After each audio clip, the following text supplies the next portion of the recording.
tardes, familia. Bienvenidos a un nuevo capítulo de La Experiencia, capítulo 21 ya, hablando sobre ciencia con Adrián, el físico barbudo. Ya te voy adelantando que es muy interesante.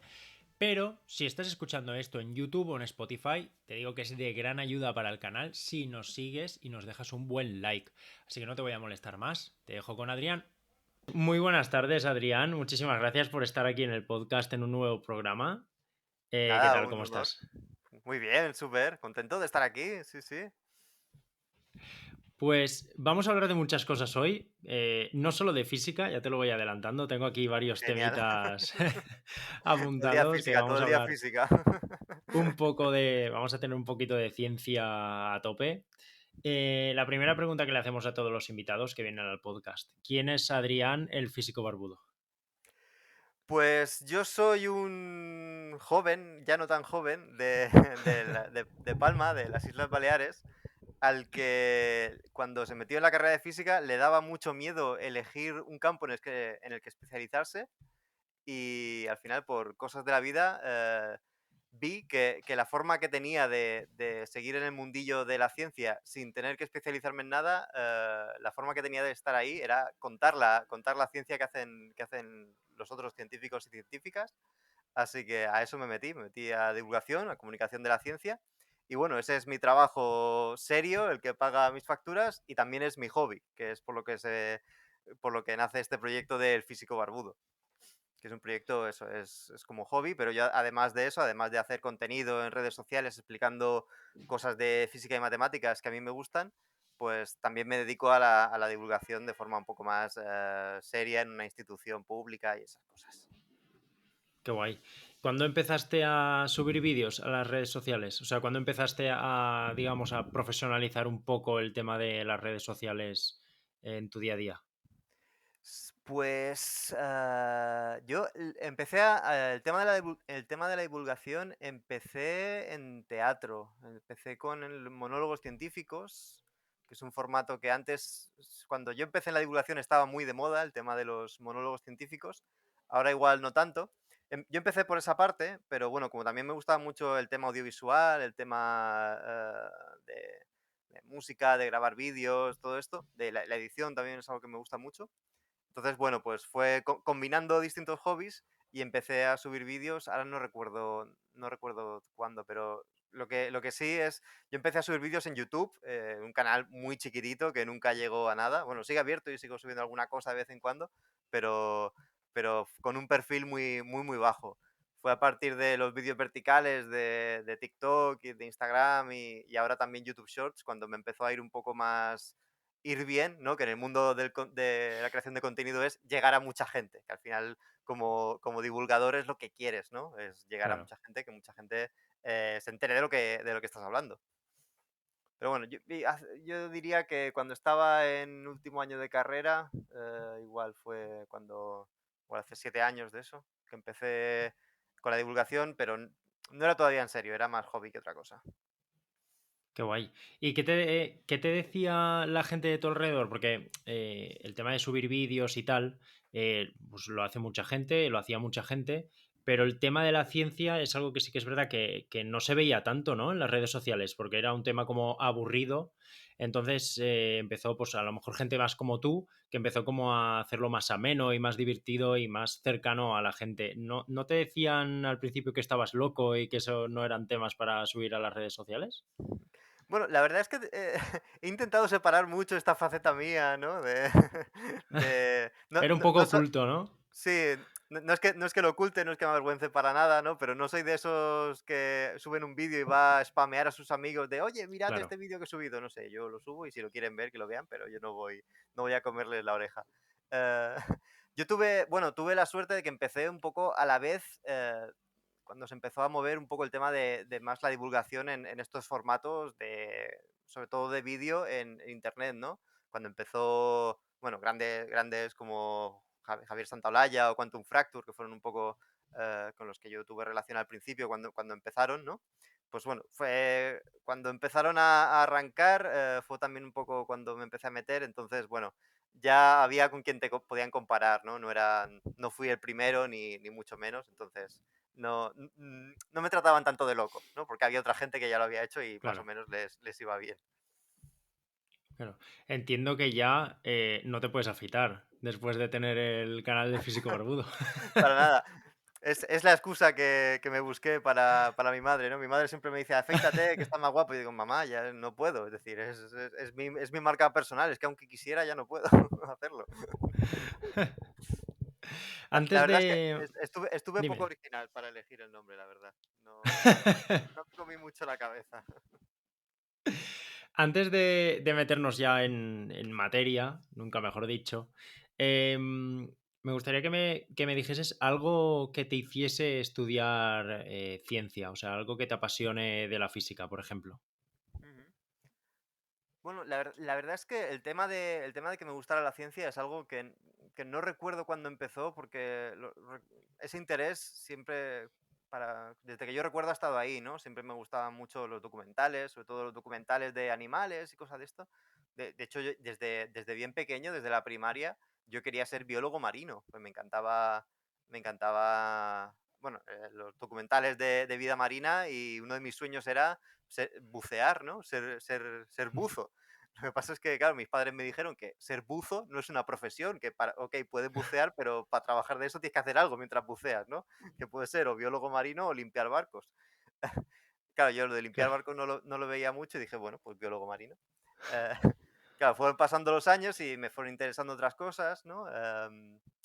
Siempre la verdad es que todas las profesiones que en algún momento me he querido dedicar siempre han tenido un poco este componente, ¿no? He pasado por querer ser biólogo marino, biólogo a secas, luego también una época me pegó por querer ser informático, y luego en los últimos años de instituto, como me gustaba más la física y tal, pues dije, bueno, pues como un físico no sé qué hace, pues voy a estudiar ingeniería, que suena como más aplicado y suena que será más fácil encontrar trabajo.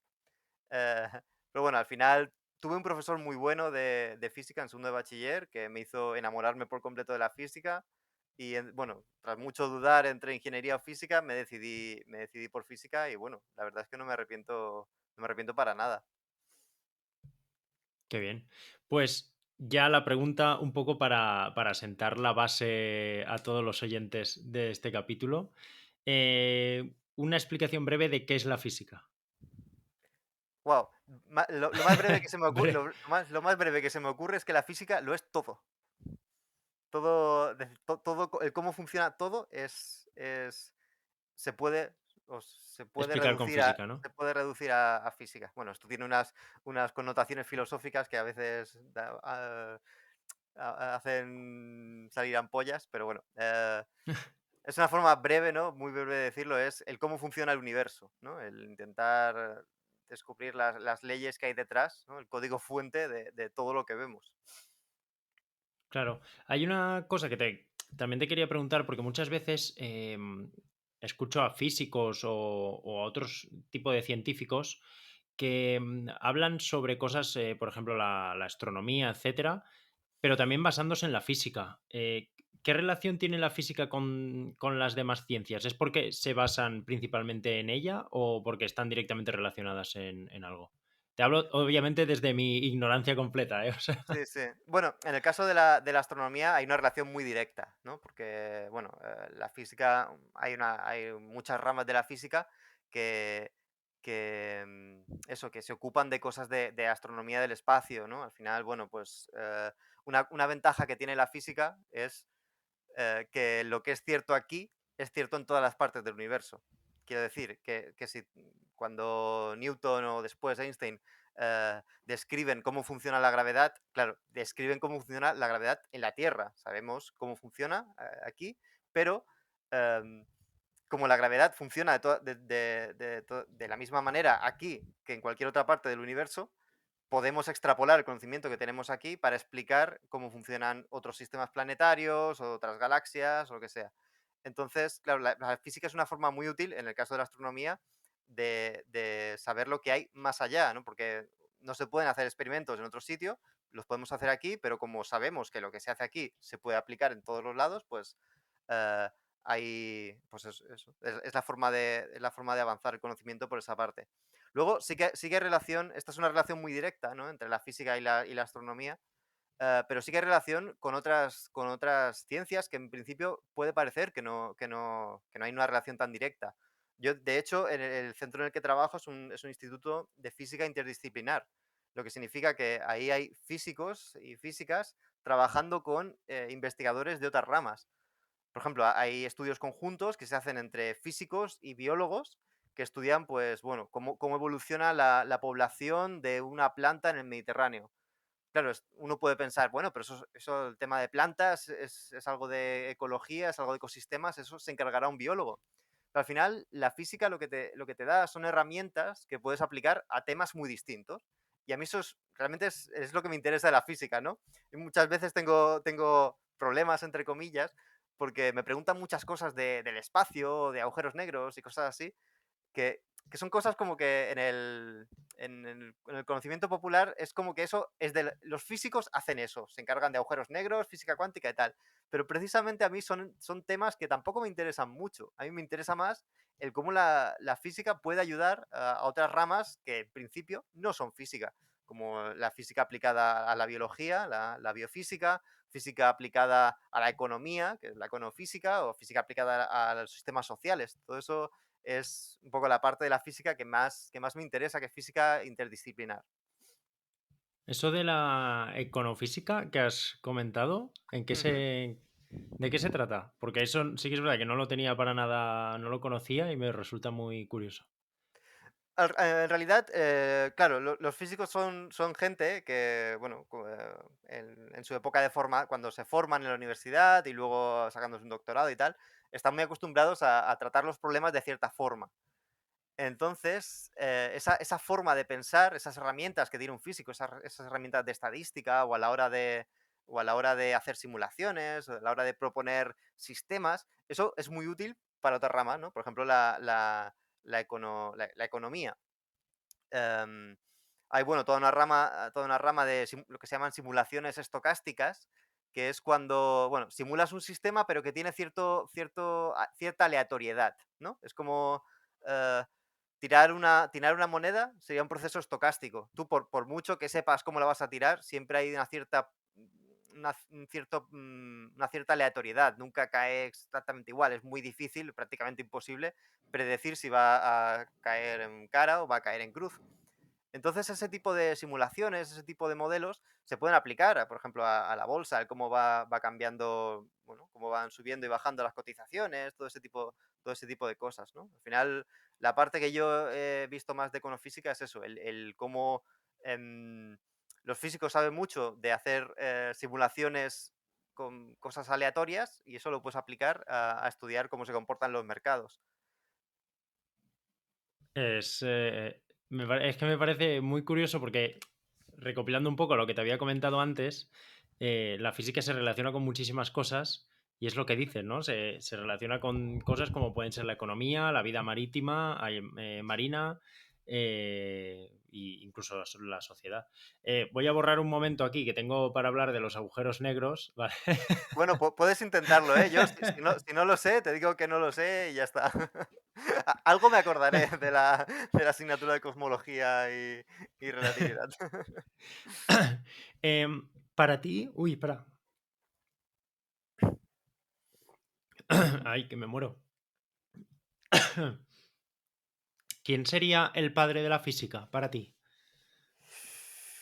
Uah, O un referente al menos. sí, bueno, como padre que yo creo que instauró la física más moderna, así entre comillas, yo diría Newton. Para mí fue es decir, tuvo una gran idea que para mí creo que es una de las bases de la física, que fue, bueno, la teoría de la gravedad, ¿no? La teoría de la gravitación universal. Eh, para mí tiene un concepto detrás que me parece súper interesante y clave en física, que era una misma ley física, la ley de la gravedad, ¿no? Toda la historia esta de la manzana y todo eso, que le cayó la manzana y tal. Pero la idea que hay detrás de que ¿Eso es lo de la manzana es cierto o es un poco pues de leyenda? pues no lo sé, la verdad, porque siempre sale uno diciendo: "No, era verdad", o "No, era mentira", y al final ya digo: Bueno, es una historia bonita, Da quedémonos con igual. esto". Eh, Sí, pero el concepto que tiene detrás de lo mismo que explica, la misma ley física que explica que una manzana caiga, que esa misma ley te explique por qué la Tierra gira alrededor del Sol o por qué la Luna gira alrededor de la Tierra, que una misma ley física te pueda explicar esas dos observaciones que en principio pueden parecer completamente desconectadas una de la otra y te las una, para mí fue una genialidad y es a lo que, bueno, la física siempre se dice, ¿no? Que el objetivo último de la física, a lo que aspiran es a tener una teoría del todo, ¿no? Que con una misma ecuación gigante pues puedas explicar todos los fenómenos físicos que hay. Em, Será una utopía, no lo será, pero bueno, es un poco a lo que se ha aspirado bueno, en ciencia no, en física, que es el explicar muchas cosas con poco, el unificar, ¿no? Bueno, es como bonito, ¿no? Que con pocas reglas puedas tener un universo tan amplio y diverso. Claro. Y, por ejemplo, a día de hoy, porque te pregunto por el padre de la ciencia y me comentas que es Newton. Newton es alguien que, por muy poco que sepas de física, te puede venir a la cabeza, ¿no? Newton, Einstein, etcétera. Pero a día de hoy, por ejemplo, ¿quién sería a lo mejor un referente a nivel físico? Wow, O a nivel incluso sí, científico, sí. a A nivel día de, a general. día de hoy ocurre, bueno, a día de hoy ocurre un problema así entre comillas, y es que ya no se sabe tanto de muchas cosas que es imposible ser un referente en el sentido amplio. Es decir, yo te podría decir algún referente de lo que yo me he especializado, que es física interdisciplinar en sistemas complejos, pero claro, no es el mismo referente que alguien que esté no es el mismo referente que en cosmología o en Claro, física de partículas o tal, ¿no? Es como, bueno, en la época de Newton, pues había, entre comillas, tan poco conocimiento que una persona podía saber mucho de muchas cosas y ser el puto amo de muchos temas. Pero ahora está complicado eso. Ahora te tienes que especializar y te tienes que especializar muchísimo. Es decir, que dentro de una propia rama hay distintas subespecializaciones y el que es el mejor estudiando yo qué sé, una partícula subatómica en concreto, pues igual no sabe gran cosa del resto. Entonces, a claro. día de hoy, bueno, es más complicado, ¿no? Sí, o sea que antes a lo mejor un pequeño conocimiento, aunque ahora nosotros lo veamos grande, pero era una bomba ya directamente saber cierto tipo de cosas en la otra época, claro. Claro, y era más fácil saberlo todo porque había menos para saber, ¿no? Claro. Dentro de la física hay una cosa que me la han explicado 20 veces, la he leído 20 veces y todavía me explota la cabeza, que es la física cuántica. Ujú. ¿Nos podrías explicar qué es la física cuántica y más o menos cómo se puede aplicar o cómo se está aplicando hoy en nuestras vidas? Ujú. Bueno, la física cuántica es la física de lo muy, muy, muy pequeño. Em, Te comentaba antes de Newton, ¿no? Que consiguió de una forma aunar, juntar lo que veíamos en la Tierra, ¿no?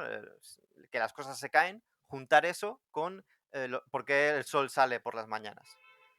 Claro, consiguió juntar esas dos cosas, ¿no? Entonces era como, bueno, una victoria con un mismo tipo de física, unas mismas leyes, podemos explicar lo que ocurre a nivel de nuestra vida cotidiana y lo que ocurre a escalas muy grandes.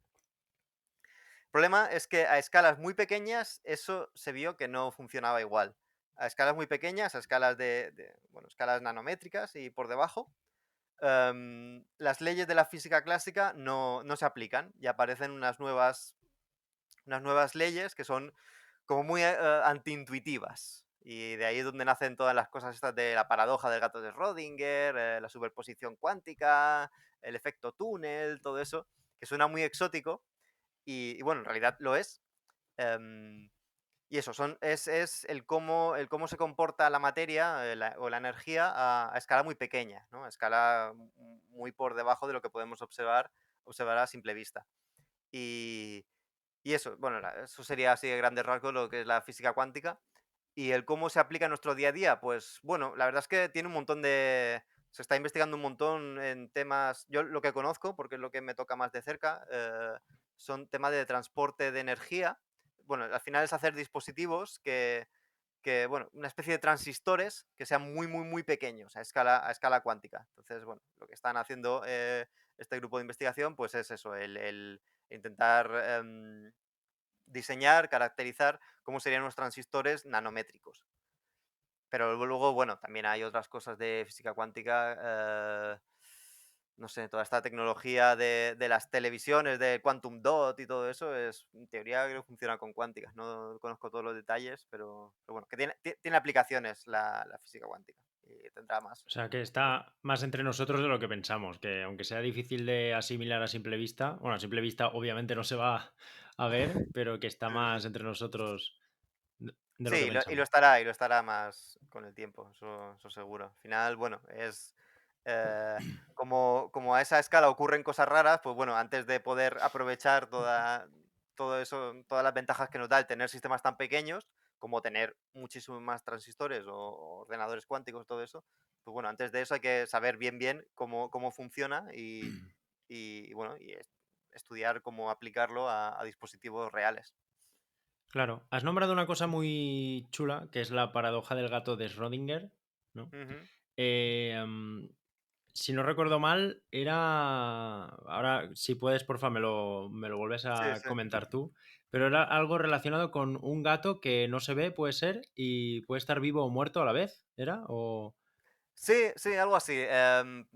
Bueno, la paradoja, es decir, el experimento mental, como lo que se cuenta es que tienes un gato en una caja opaca, que no puedes ver lo que hay dentro, y metes el gato dentro.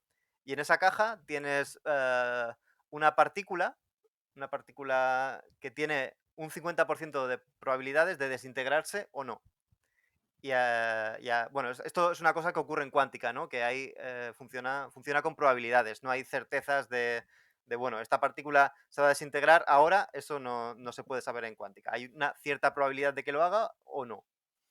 Entonces, metes a un gato en una caja con una partícula bueno, al final es como si tuvieras un gato y dentro vas a tirar una moneda y si sale cara no pasa nada y si sale cruz hay un gas venenoso que se libera y mata al gato.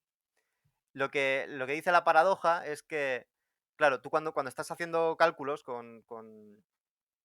en un sistema cuántico tienes que hacerlo todo el rato con probabilidades, porque si no, bueno, estás haciendo que el sistema sea uno y te estás perdiendo la mitad de la información.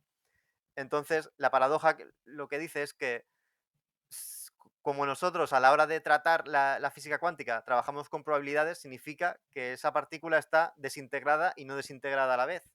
Pero claro, eso si lo aplicamos al sistema del gato, significaría que el gato está vivo y muerto a la vez, lo cual no tiene sentido.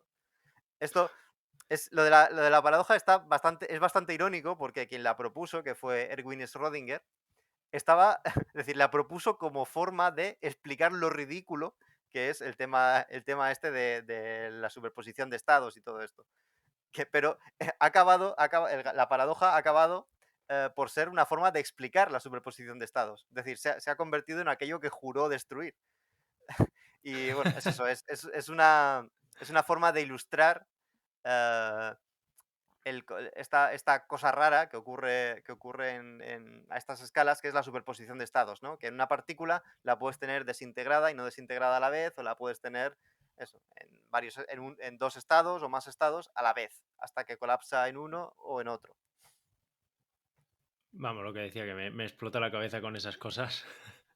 Sí, Porque son increíbles. El tema de la física cuántica, no sé si la física en general o solo la cuántica, pero ¿puede ayudar a que se avance en el tema del teletransporte? ¿O el teletransporte está clarísimo que nunca se va a poder llevar a yo cabo?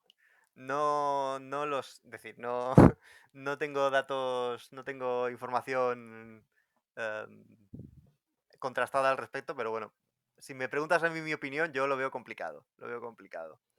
Eh, no sé, de vez en cuando sale alguna noticia de que han conseguido teletransportar una partícula, tal. Bueno, yo dudo mucho que Hay que se cogerlo con pueda pinzas, ¿no? y que se pueda hacer con un cuerpo entero que tiene, no sé ni el orden de magnitud de partículas, pero muchísimas, Claro. muchísimas.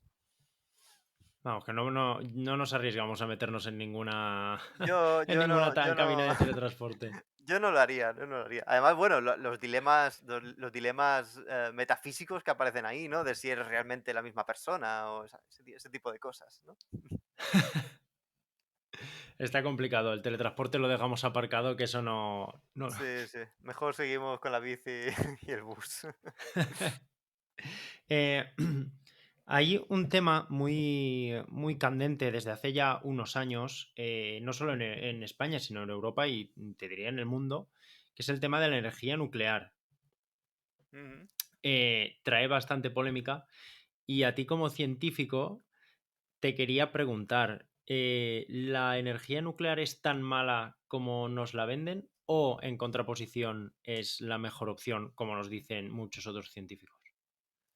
Wow, pues es un tema que la verdad no tengo, es decir, no conozco profesionalmente el mundo ni tengo una opinión formada al respecto, ¿no? Sé bueno, lo que se puede leer en los distintos medios y el trabajo de divulgación que hacen tanto los de un bando como los del otro, que para mí el trabajo que hacen ambos es fantástico. Eh, no sé, en mi opinión, pero bueno, en mi opinión, Bueno, pero para, también es válida, también es válida. es una opinión, no es información contrastada ni científica, es mi opinión. Yo creo que lo ideal sería algo intermedio, ¿no? Es decir, obviamente que no toda la generación sea nuclear, sino que se apueste por renovable a tope y que el nuclear sea un poco el salvavidas para cuando la renovable no, no sea suficiente. Pero bueno, No pueda esto llegar, ¿no? sí, sí, es decir, que sea un complemento. Pero bueno, ya te digo, esto es mi, mi opinión personal y Claro. sin ánimo de sentar cátedra ni mucho menos. Bueno, pero también es válida, hombre, no. Está muy bien también conocerla, está perfecto.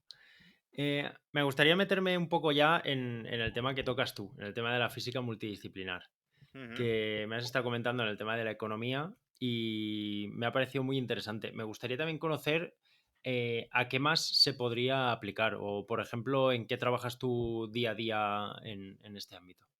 ujú.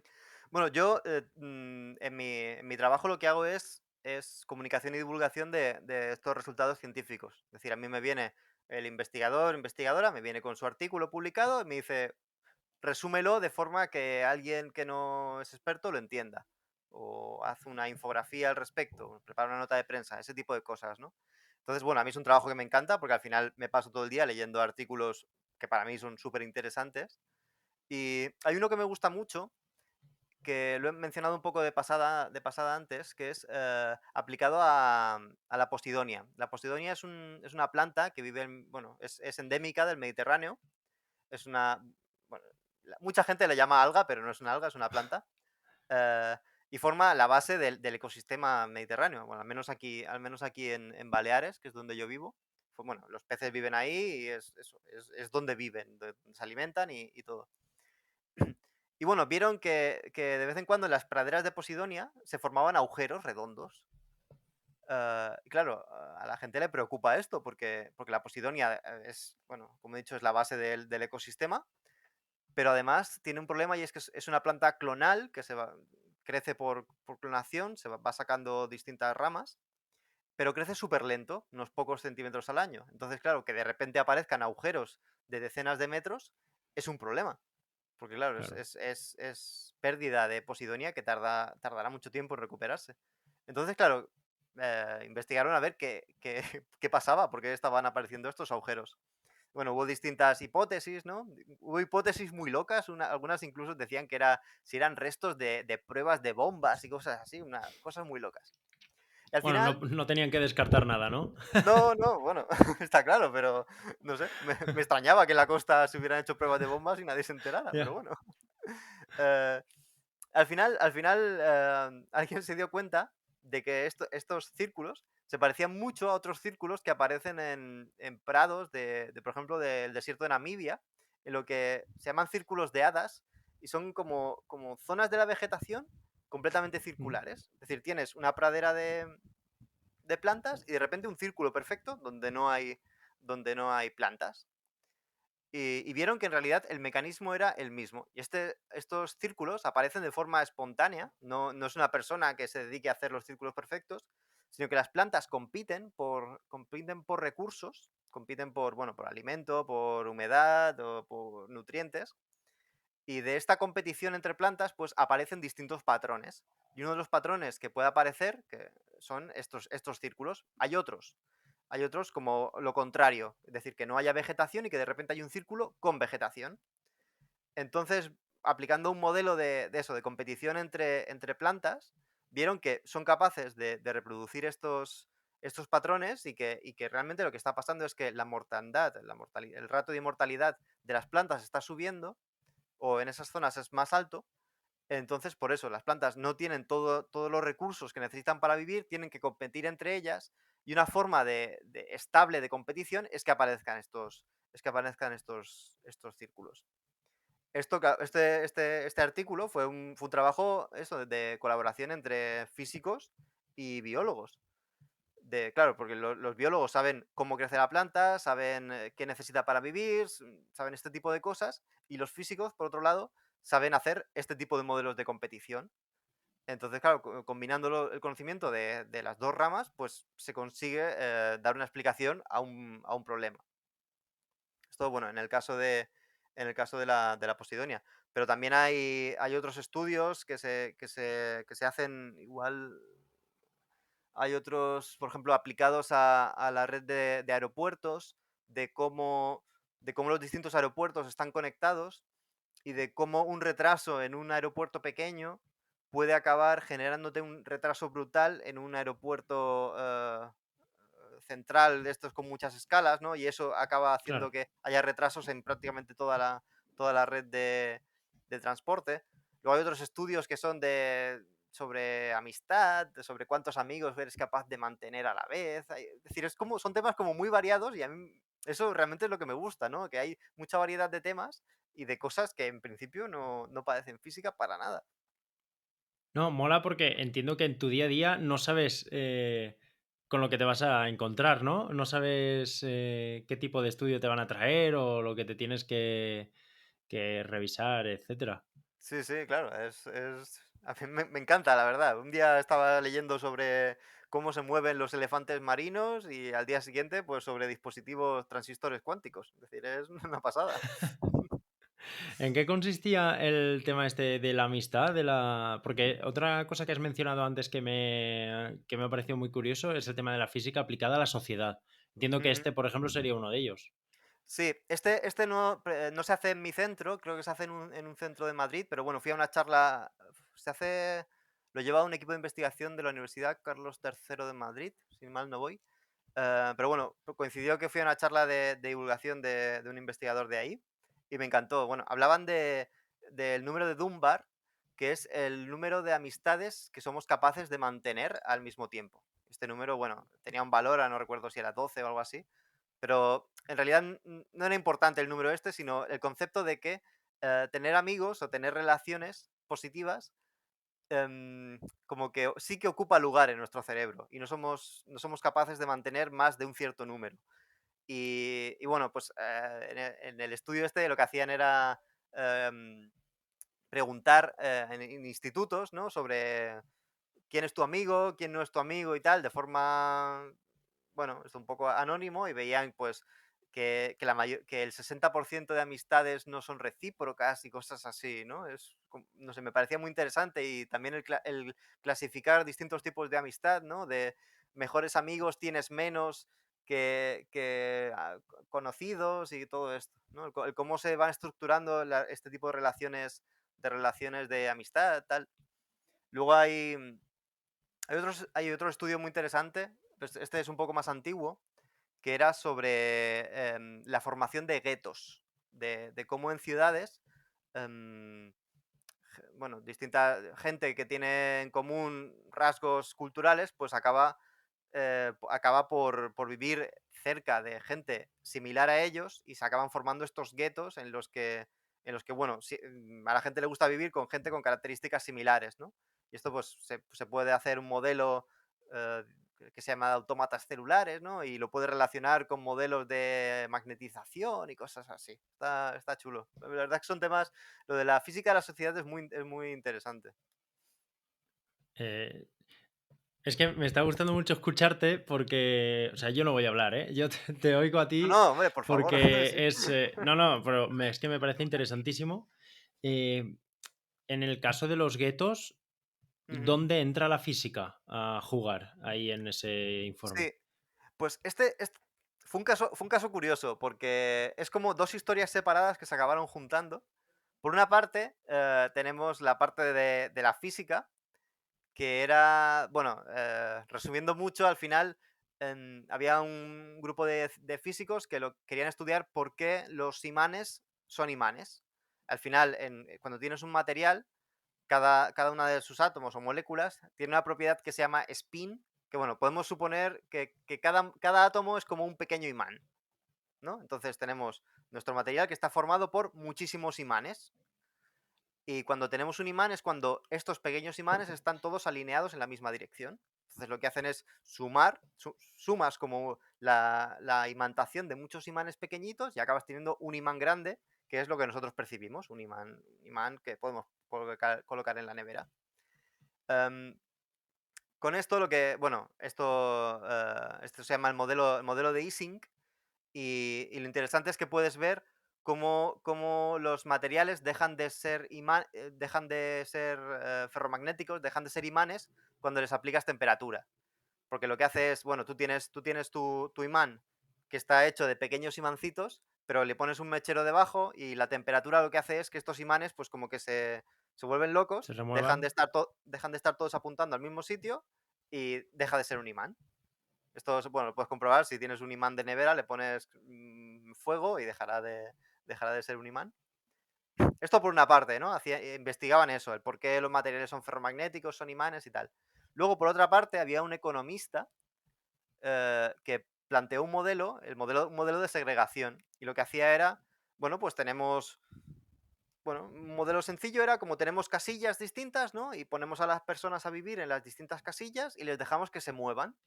Pues vemos que si la gente de ahí es poco tolerante, lo que querrá es vivir cerca de gente similar a ellos, y se acaban formando estos guetos. Se acaban formando como zonas rojas y zonas azules, donde están viviendo toda la gente azul o toda la gente roja, que eso puede ser pues de distintas etnias, distintas ideas políticas o distinto lo que sea. Claro, tenían estos dos modelos por separado. Por una parte, los imanes, y por otra parte, la formación de guetos. Y se dieron cuenta de que en realidad era el mismo modelo.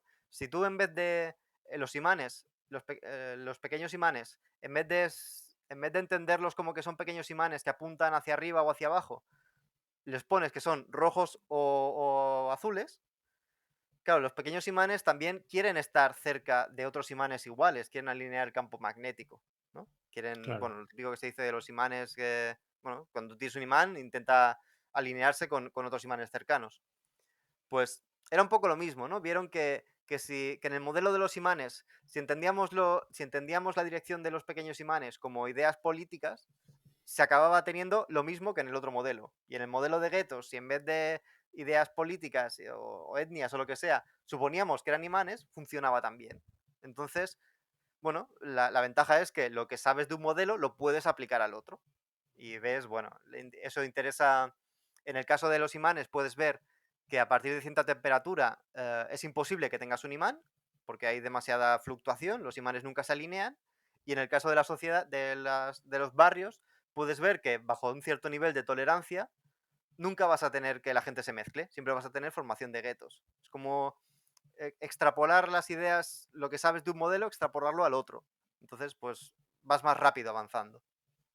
Claro, para llegar a una idea usando la que tienes de los imanes, por ejemplo, ¿no? Para una idea que tienes Ujú. de la física, aplicarla también al tema de los guetos. Sí. ¿Hay Una vez algún... ves eso, que una vez ves que los dos modelos son equivalentes, pues puedes Claro, aplicar lo que sabes de uno al otro. qué bueno.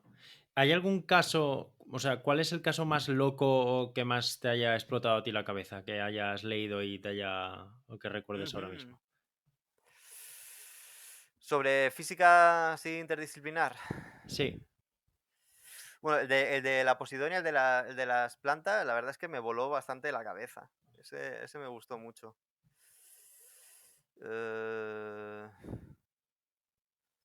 bueno, así loco, yo hay diría que muchos ese. casos, ¿no? Como para quedarse con uno. Sí. Sí, no sé, también es que suelo tener poca memoria para estas cosas, entonces tendría que mirarlo. Pero bueno, también, sí, yo diría que ese de los agujeros, que aparecen agujeros de la nada completamente redondos, ese me voló la cabeza cuando lo leí. Claro. Si me acuerdo de otro, te digo. Voy a preguntarte por otro tema, que tienes una canción también en tu canal de YouTube. Seguro que te habrán preguntado también por estas cosas y no sé si te habrás encontrado con alguien así, pero vamos a hablar sobre el terraplanismo un poco, que es un Ujú. tema también que ha cogido mucho auge en los últimos años. Y el otro día justamente en la oficina, en mi trabajo, estuvimos como haciendo una especie de juego en los que unos teníamos que defender el terraplanismo y otros tenían que Ujú. lucharlo. Con la tontería que la parte de enfrente no se dio cuenta de que nosotros lo estábamos haciendo como por diversión, incluso se Ya. cabreaban. Se cabreaban en el sentido de, pero vamos a ver, ¿por qué me estás diciendo esto? No sé qué, no sé cuántos. ¿Te has encontrado alguna vez un terraplanista con el que discutir Mm. el tema? Eh, por redes sí. Es decir, sí que de vez en cuando en vídeos que traten un poco temas del espacio o cosas un poco, bueno, eso de cambios horarios o cosas así, sí que de vez en cuando me dejan algún comentario. Pero intento no entrar al trapo. Mm, es que el tema del terraplanismo y de estas ideas así un poco eh, de conspiranoicas, tal, es complicadillo de tratar, o al menos yo lo veo muy complicado, porque, bueno, a veces me pasa, ¿no? En mi grupo de amigos, ¿no? Que me preguntan, bueno, y es que hay uno de mi trabajo que es terraplanista y me dice esto, tal, ¿cómo le respondo? Y yo, "Uf". Es que partes en desventaja, porque para una persona, para una persona que está convencida de esto, ¿no? Que se mueve mucho en ambientes conspiranoicos, tienen respuesta para todo y tienen la respuesta Sí, estudiada para todo. Y yo, es la verdad que, que sí. es decir, yo, igual alguien se escandaliza, pero yo estoy seguro que en un debate contra un terraplanista me destroza. Porque, claro, yo no es mi campo, es decir, yo sé pues lo que me enseñaron en la carrera y tal, pero claro, es que esa persona, pues probablemente será una parte muy importante de su vida, un sello de identidad de él mismo, el saber de cosas de terraplanismo. Entonces es que va a tener respuesta para cualquier cosa que le diga. Y, y claro, Es muy es, complicado. es complicado, es complicado. Porque claro, partes en una desventaja brutal. A la hora de debatir una persona que está muy convencida bueno, que realmente esta gente, pues imagino que leerán mucho y leerán ese tipo de cosas. Bueno, también habrá otros que no, que simplemente repiten cosas que ven por Twitter y ya está. Pero sí que creo que hay gente decir, que tiene un máster en conspiranoia y te saben responder a todo y no les vas a mover, y no les vas a mover de ahí. ¿Hay Eh, algún comentario que te hayan dejado por redes sociales que tú hayas dicho, joder, es que claro, si me dice esto, parece que hasta sea la Tierra plana? ya. De eso no, no, creo que no. No, porque la verdad es que los comentarios que son de ese palo suelen ser poco razonados, ¿no? Al menos Ya. los que me dejan, o los que me han dejado en redes son del palo de, sí, bueno, y te creerás lo que dice la NASA, o te creerás que esa imagen de un telescopio es real, o cosas así, ¿no? Es como sin nada de fundamento. Sí, sin Simplemente, más, bueno. sí. Es que te lo preguntaba porque es un tema muy interesante, porque lo he escuchado además varias veces, que como un terraplanista que esté muy preparado te quiera lanzar su discurso, es muy difícil rebatirle. De hecho, yo a mis compañeros de trabajo les decía, o sea, cuando no tenía nada que decirles, les decía que era una conspiración, que las imágenes eran inventadas y que eso no se lo podían creer. Siempre salían Ya, por ese lado. sí, sí. También es que es muy fácil el desmontar argumentos ajenos cuando, cuando siempre preguntas, ¿y esto por qué? ¿Y esto por qué? ¿Y esto por qué? Es como cuando le quieres explicar algo a un niño y el niño te pregunta todo el rato, ¿y esto por qué? O ¿cómo lo sabes tú esto? ¿No? ¿O lo has comprobado? Claro, Eh, claro, porque a mí me pueden. Claro, yo puedo estar convencido de que la gravedad, la constante de gravitación universal tiene un valor, pero claro, me dicen, bueno, ¿y tú cómo lo sabes? ¿Lo has medido? Y yo, bueno, pues precisamente eso sí, porque era una práctica de la carrera. Pero, claro, hay cosas que tú en realidad no lo puedes haber comprobado todo. Es decir, se supone claro, que, de hecho, la ciencia funciona así, ¿no? Había la frase mítica esta de estoy donde estoy porque me he subido a hombros de gigantes o algo así. Es que siempre te basas un poco en el conocimiento anterior. No puedes, cada vez que quieres hacer un estudio de lo que sea, no puedes decir, bueno, vamos a demostrar por qué, vamos a empezar a sacar las tablas de multiplicar desde cero, vamos a deducir las propiedades de la multiplicación, de la suma, todo esto. No, tienes que partir de algo del conocimiento anterior. No puedes cuestionar todo lo anterior porque entonces no se avanzaría. Y el problema es que si el argumento que te da es que te estás creyendo todo lo anterior, claro, bueno, pues sí, pues efectivamente, yo no he comprobado que la fórmula de la gravedad sea exactamente así porque no tengo los medios y porque hay que partir de alguna cosa, ¿no? claro. De hecho, hay otra teoría que creo que va casi ligada, bueno, no ligada a la mano, pero que es muy loca, que es como que la Tierra es hueca o algo así. Sí, Hay otra teoría. Por teorías del planeta no, hombre, a mí no me gusta sé. más la de la hueca, me parece más interesante. Hombre, puede ser incluso más creíble al final, más... Bueno, al menos respetan que la Tierra sea redonda, eso que ganan. De todas formas, no sé, a mí yo creo que la mayoría de estas conspiranoias, a mí al menos se me desmontan con la pregunta de, bueno, ¿y para qué? Es decir, ¿qué ganarían todos los gobiernos de la historia de la humanidad haciendo creer a la población que la Tierra es plana o no? ¿Qué más da? Es decir, a la Claro. gente de nuestro día a día nos da igual. Bueno, pues ya está, es decir, no ganan nada, no veo el oscuro interés que pueda haber detrás de esto. Claro, exactamente. El, eh, Había un caso curioso que tenías en tus redes sociales también, que era un agua la cual no podías flotar. Ajá, Era un caso sí, que me parecía muy interesante porque, bueno, a mí me da cosilla el agua, ya tengo que ajá. adelantártelo. Y ya que no se pueda flotar, me tocaba más también la moral. ¿Puedes explicarnos un poco cómo funciona ese tipo de fluidos, Sí, esa agua? sí. Bueno, te dejo tranquilo que en realidad no es que no pudiera flotar, sino que flotabas menos. Si es el vídeo que creo Sí, que es. Bueno, en el caso ese particular me refería a unas señales que hay en las plantas depuradoras de agua, que ponía eso como agua o líquido con poca flotabilidad. Y esto ocurre, bueno, la flotación funciona por el principio de Arquímedes, que es, bueno, lo típico de un cuerpo sumergido en un fluido experimenta hacia arriba una fuerza igual al empuje, igual al peso del volumen que desaloja, bla, bla, bla.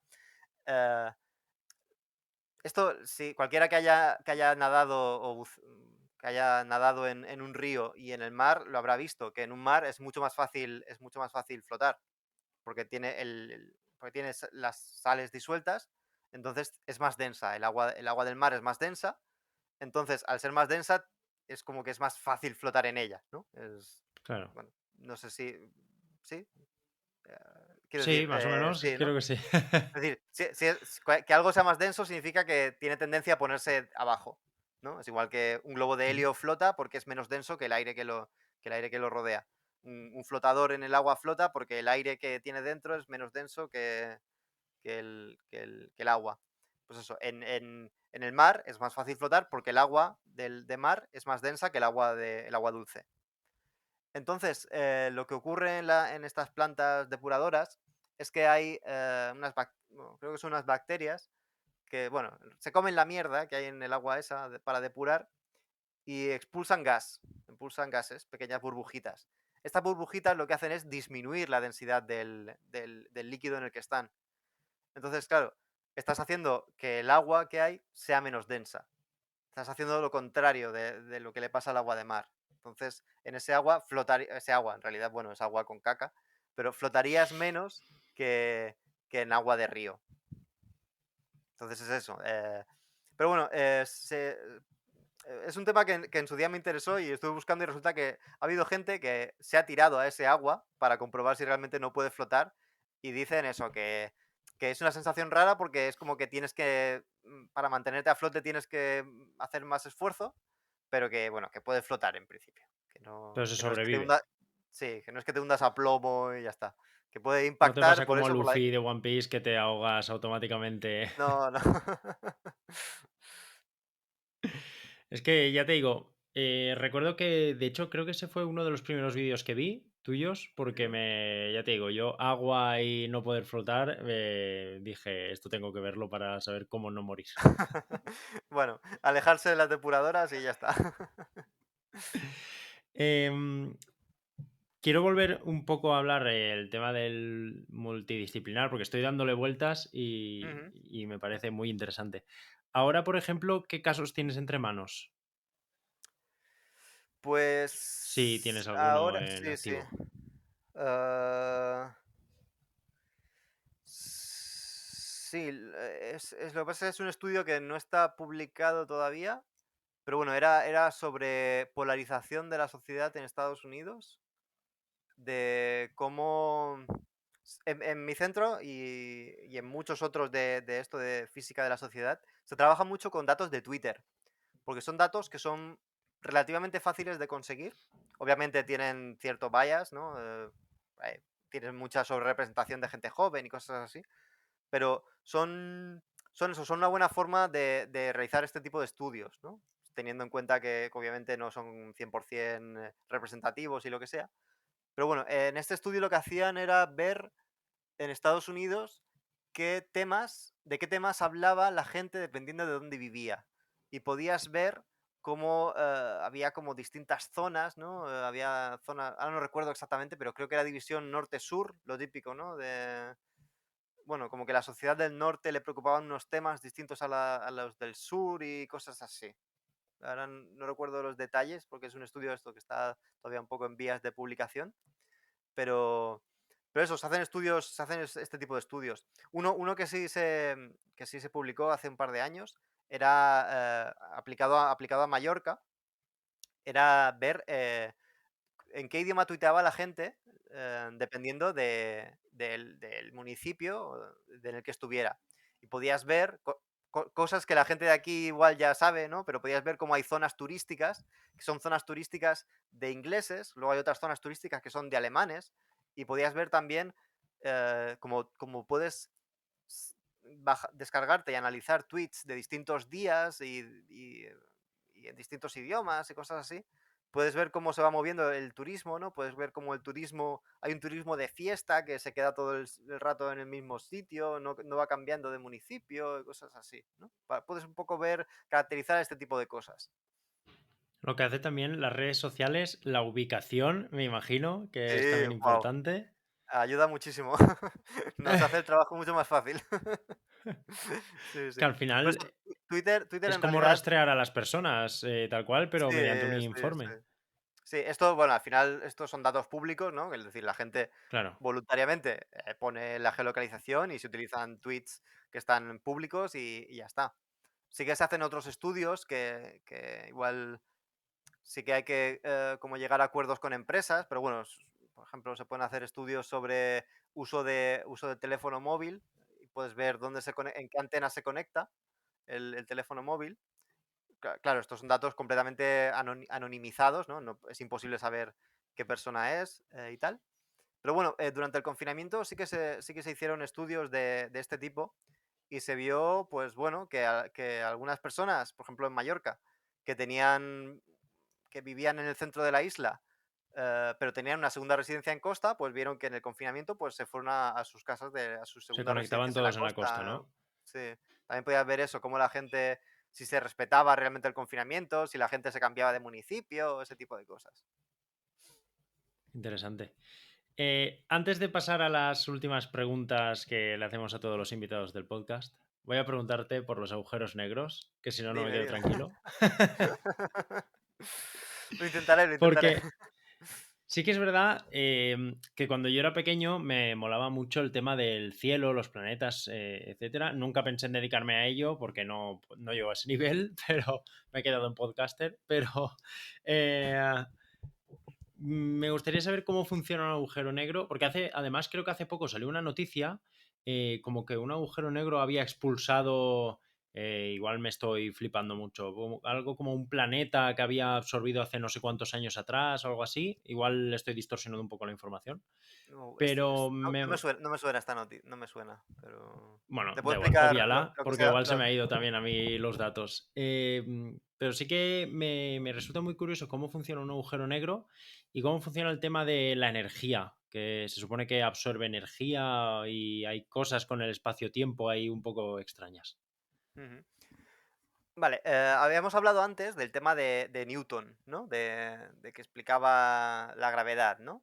Pues durante muchísimos años la explicación que se tenía de la gravedad era la que dio Newton, ¿no? De los planetas, bueno, las cosas por el simple hecho de tener masa generan una cierta gravedad. Un planeta tiene mucha masa, genera gravedad que permite que tenga lunas, y una estrella, pues genera, como tiene mucha más masa que un planeta, pues genera más gravedad que el planeta, y por eso el planeta gira alrededor de la estrella y todo eso. Ayer Eso funciona. justamente estuvimos viendo una entrevista a Pedro Duque. Ajá. Y también era como muy loco porque empezó a, pues eso, ¿no? A explicar el tema de los planetas, la gravedad, y cómo en 8 minutos, simplemente que duraba el cohete, ya de repente dejabas de tener gravedad y estabas en una caída constante. Y era Sí, como... sí, sí. Cosas locas del espacio. Eh, sí, pues eso, durante muchísimos años la idea que se tenía de la gravedad, de cómo funcionaba la gravedad, era esta, ¿no? Los objetos, por el simple hecho de tener masa, generan una fuerza atractiva, que es la gravedad. Cuanta más masa, más fuerza atractiva, ok. Y eso y funcionaba, ¿no? Explicaba muchas cosas de por qué la Tierra gira alrededor del Sol, por qué la Luna, las mareas, todo esto, iba genial. Pero llegó Einstein y dijo, esto no nos cuadra del todo, porque, bueno, entre otras cosas, vio que se podía ver las estrellas que estaban detrás de un planeta. Es decir, nosotros estamos en la Tierra, tenemos a Mercurio, y detrás de Mercurio hay una estrella que sabemos que está detrás de Mercurio, es decir, Mercurio nos la está tapando, pero en realidad la podemos ver.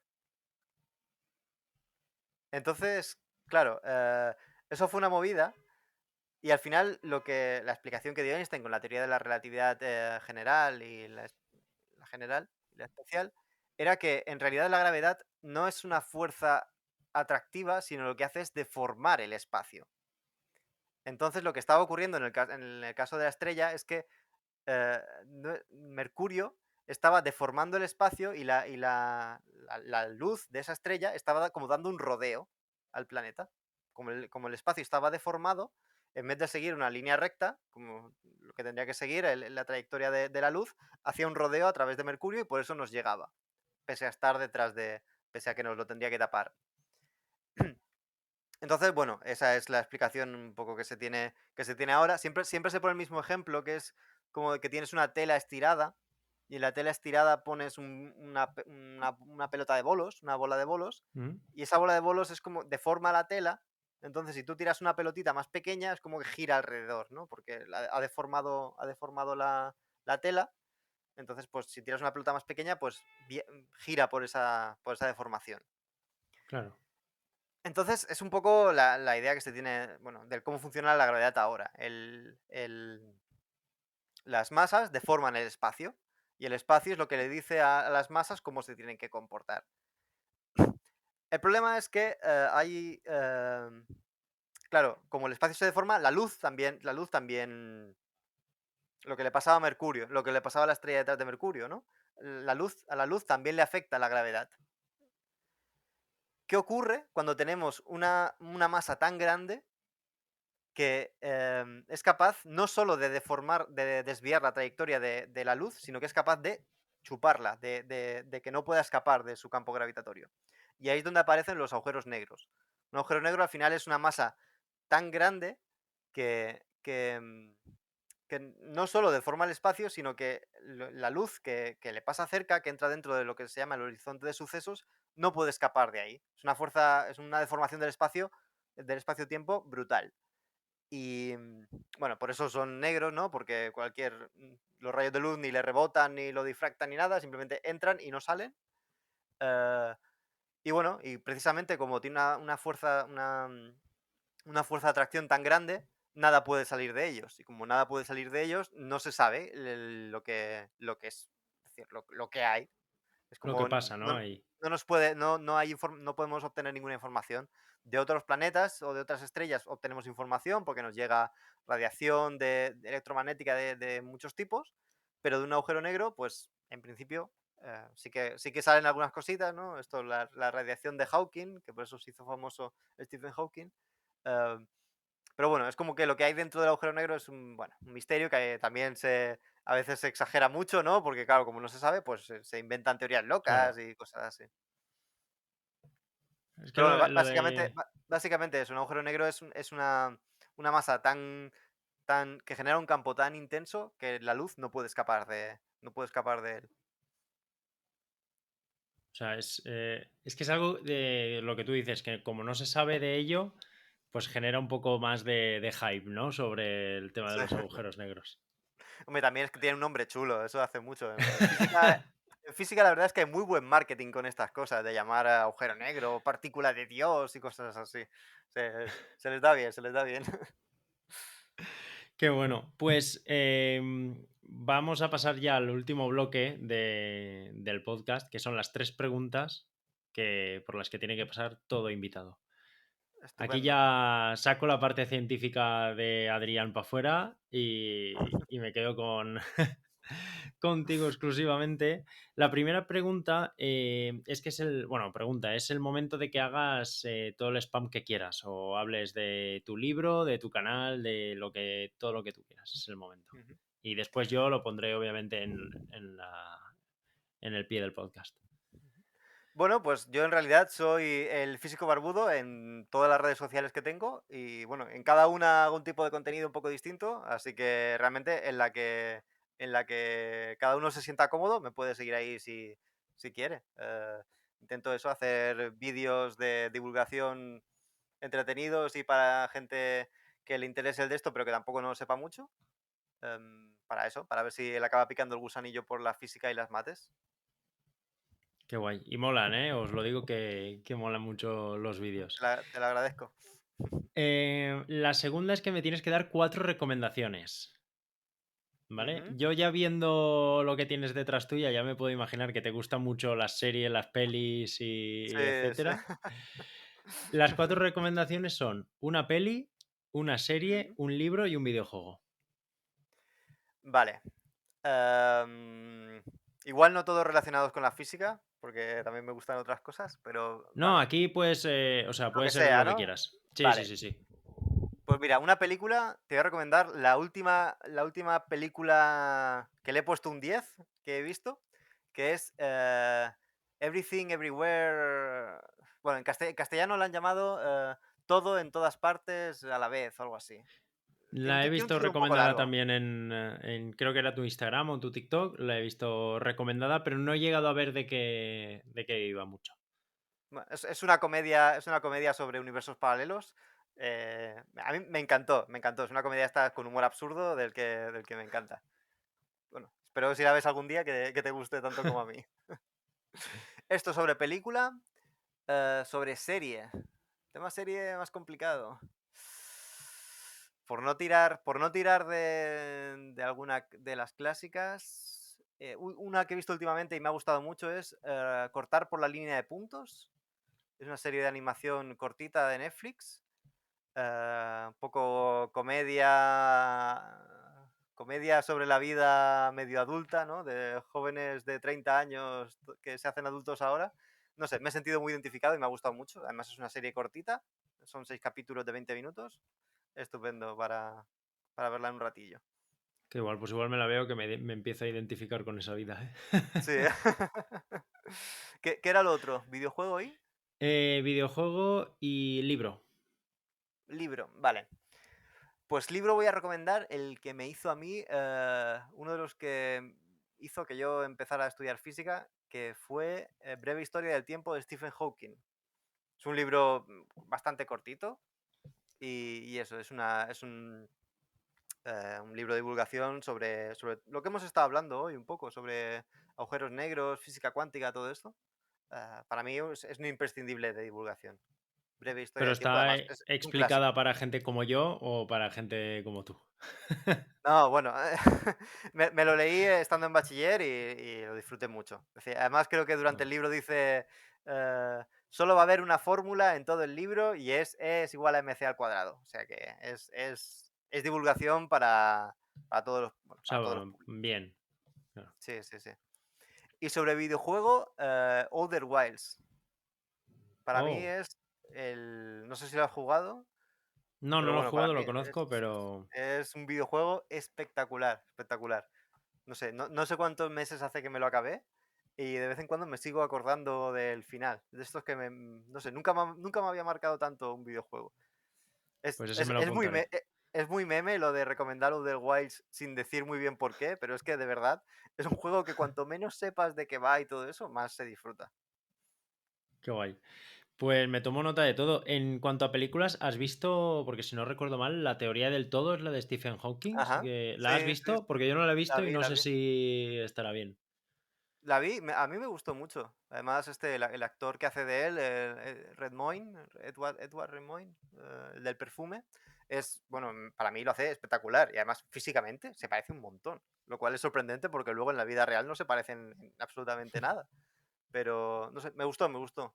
Es una película de estas que consigue no sé, yo soy muy sensible con estas cosas y con películas como Interstellar o La teoría del todo, cuando en el momento del descubrimiento científico tal le ponen musiquita así un poco dramática, uf, se me ponen los pelos de punta, de verdad. Y esta lo consiguió, la de la teoría del todo lo consiguió. Antes de pasar a la última pregunta, ¿qué opinas de Stephen Hawking? Porque me imagino que Eh, también será una persona referente dentro del mundo de la ciencia. Ujú. La verdad es que sobre su parte como científico no conozco mucho. Sí que, bueno, me suena lo que he comentado un poco de la radiación de Hawking, que al final, bueno, resumiendo mucho, es una forma de sí obtener cosas que nos llegan de los agujeros negros, mm, un tipo de radiación.